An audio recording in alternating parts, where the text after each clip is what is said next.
At Davos, Donald Trump stepped back from immediate tariff threats and forceful rhetoric over Greenland, announcing a vague framework focused on Arctic security with NATO.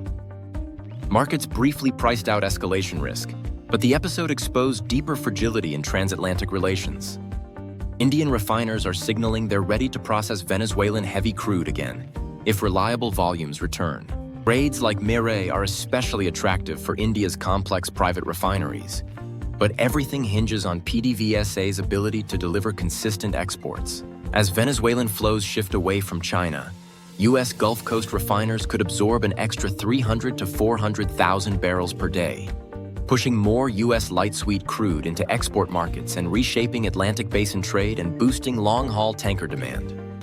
Meanwhile, the EU's 20th sanctions package is expected to tighten enforcement, with a potential expanded maritime services ban aimed at vessels moving Russian oil, gas, and coal.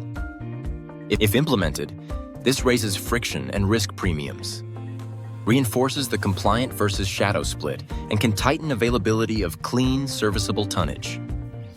The IEA expects a major surplus in 2026 as America's led supply growth overwhelms demand, with surplus potentially peaking around 4.5 million barrels per day in Q2. That points to sustained stock builds, onshore and floating, supporting oil on water even if outright prices stay capped.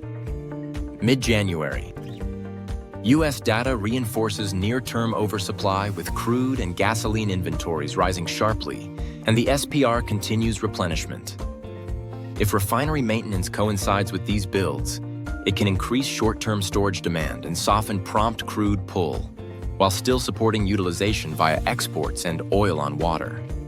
Force majeure and operational disruptions in Kazakhstan, plus constraints around CPC-related flows, tighten sentiment despite broader oversupply.